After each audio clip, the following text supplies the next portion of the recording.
The tragic collapse of Champlain Tower South in 2021 continues to have ripple effects throughout our industry. Last year, in 2023, National Reserve Study standards were updated to reinforce the idea that a reserve study alone won't guarantee a safe and secure future. Success requires board members. Not just any board members, but those who appreciate the needs of their property, create a plan based on the reserve study, and then courageously follow through on their plan. There are plenty of excuses out there if that's what you're looking for. But to set your association up so that all your components are successfully maintained and replaced, we have to start with board member responsibilities. Follow along and see for yourself. Well, thank you, Paige, and hello. Thank you, everyone, for taking some time out of your day to join me for a program on reserve components. We're here to help you be prepared and not surprised for your upcoming major repair and replacement projects. This is the outline we're going to use today.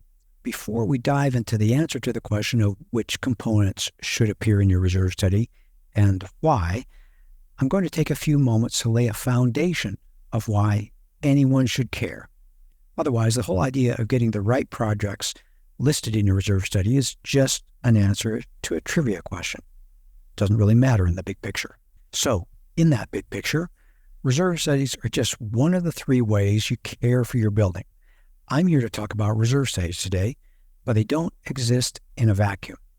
Since reserve studies are just budget and cash flow documents, associations should also plan to hire subject matter experts to help investigate their structure, critical building elements beyond the scope of the visual inspection performed by a reserve study budget specialist.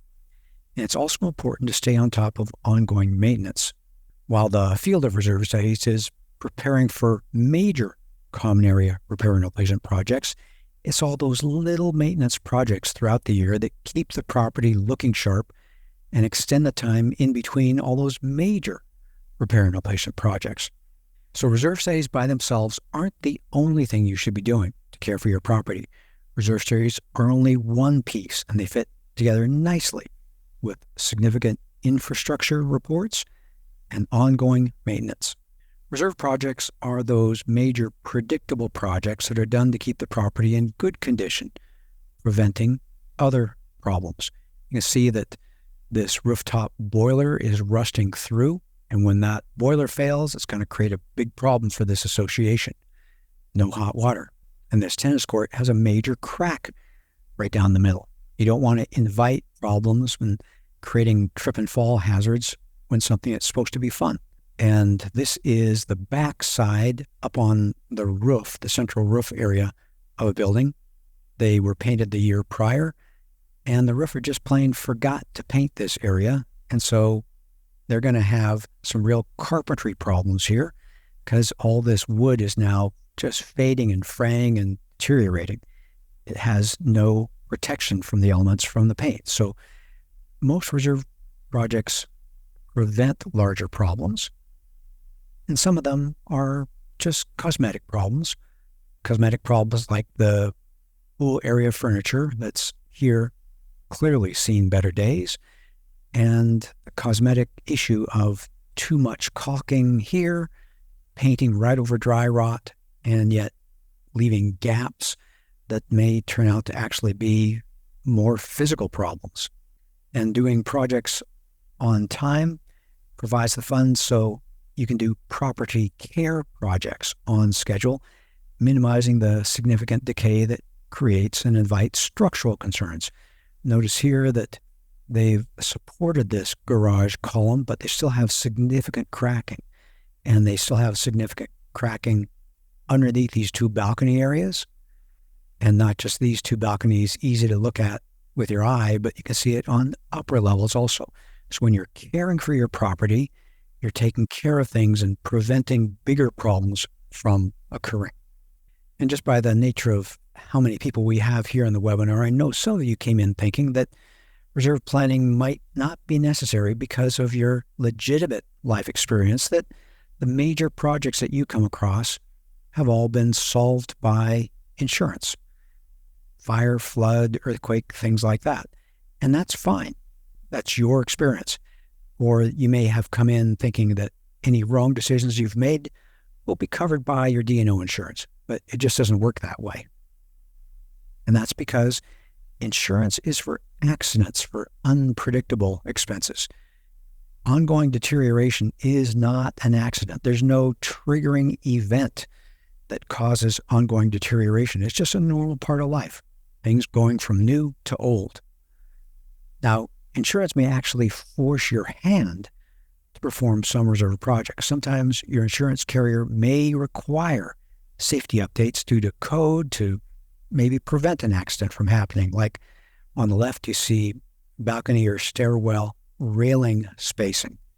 Or they may require major projects when deterioration is spotted, like you see on the right picture, like the balconies in the photo. Some spalling and chipping here, exposing some metal to the environment, and some more spalling and chipping up on the balcony above it. No insurance company wants to insure an unsafe building. Threatening to cancel your insurance because your property presents too many risks is a significant motivation for you to do the right thing. And it would be nice if you had the funds and reserves ready to do all your normal repair and replacement projects in a timely manner. Now look at these photos and the risks that they present from reserve projects that were delayed, usually by the board thinking they were going to save some money. This is a dock over salt water, and I'm not a big guy, but I did not walk out on this dock. I didn't want to fall in. And obviously the significant trip and fall hazards on this sidewalk, I'm thinking, what was the board thinking? What were they trying to accomplish? And the question is, what do you think the insurer would do to your rates after seeing these risks at your property? And I'm not the insurance expert, but I bet those higher rates would make these rebuild and sidewalk grinding projects look small or inexpensive by comparison to what the insurance higher premiums would be. Or think for a moment, what do your governing documents say about your responsibilities to care for the common areas? You should maintain the common areas if it's not too expensive, or you actually are required, you must maintain the common areas. What do you think your governing documents say? Well, of course, your governing documents require the board to maintain the common areas on behalf of the owners. The owners maintain their separate spaces, and the board has a responsibility to maintain the common areas and set the budget so the common areas are sustainable. Now, look at these photos from a recent site inspection.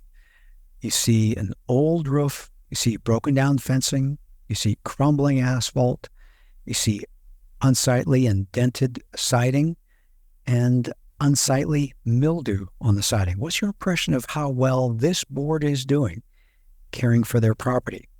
What do you think this lack of ongoing maintenance and delayed reserve projects is going to do to property values? They've been focusing on minimizing costs to minimize homeowner assessments, and in the process, they're shooting themselves in the foot by minimizing home values. They're not saving anyone money. And this cartoon sums it up. A real estate agent showing a worn-down property to some prospective buyers. Homes in this association aren't going to command strong prices. And maybe it's because their insurance has become difficult to afford. Maybe it's just because they haven't been doing their job of proper maintenance, small projects and large projects. Now, reserve planning, all this talk about components, is just theory until it affects board decisions. And not just the board decisions, but management's encouragement and support of the board to make those good decisions. At Association Reserves, we make the present less stressful and the future more secure. If you want to join us in this mission, please like this video and subscribe to our channel. Leave a comment down below on what you'd like to see us address in a future video. Let's plan for your best future.